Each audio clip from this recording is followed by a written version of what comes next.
Programang ito ay rated SPG. Striktong patnubay at gabay ng magulang ang kailangan. Maaaring may masiselang tema, lengguwahe, karahasan, sexual, horror o droga na hindi angkop sa mga bata. Mga kapamilya, sa pag-alis ni David ay hindi naman inaasahang masabat sila ng mga pulis na nagsasagawa ng checkpoint. Kaya namang kinabahan siya at wala siyang kaalam-alam na sinundan pala siya ni Ramon at si Brino. Makakalusot na sana sila ngunit may nakita ang isa sa mga pulis na plastic na nakaipit sa isa sa mga spare tires. Kaya naman tinawag siya ng pulis. Nagpalusot nga siya sa mga pulis na palampasin na lang ito dahil kailangan na umano ito ng kanyang mga kliyente. Dagdag pa niya na binibenta niya ang mga sasakyan na kasunod niya. Ngunit talagang hindi pumayag ang mga pulis. Buti na lang ay pinalad pa rin itong si David dahil hindi droga ang laman ng mga plastic na nakaipit. Kaya naman dito matagumpay siyang nakarating sa destinasyon kung saan naghihintay ang kanilang kliyente. Talagang napakayabang ni David na animoy parang malaking tao at nagawa pa nitong angasan ang kanilang kliyente. Sa pagbalik naman ni Ramon ay sinabi niya sa kanyang papang si Don Julio na sinundan niya si David. Kaya naman sinabi ni Don Julio na talagang hindi rin ito natiis ni Ramon.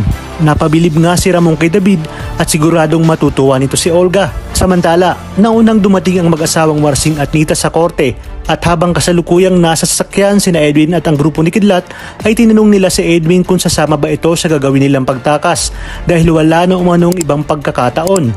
Sinabi naman ng ibang mga batang tondo na mukhang mahihirapan silang pumuga at sa pagbaba na lang nila sila pupuga at paghahanap ng magandang tiyempo. Samantala na absuelto na sina Tanggol dahil dinipensahan ni Bubbles ang mga paratang ni Bong.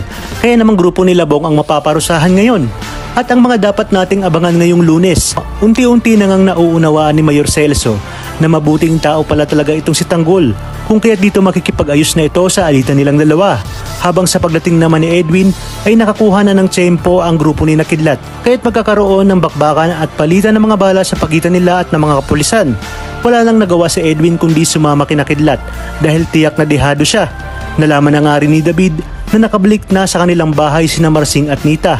Kaya namang kabado na ito at alam umano ni Marsing at Nita na si Tanggol lang ang laging kasama ni Mokang.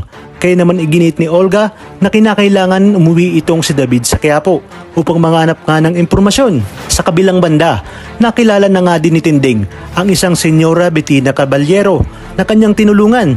Kaya't isang palaisipan ito kung may kaugnayan ba ito kina Ramon at Don Julio.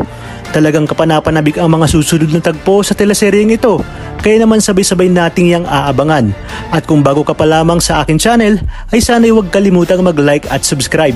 Pindutin ang notification bell para updated kayo palagi. Maraming salamat sa inyong panonood. Hanggang sa muli, kapamilya!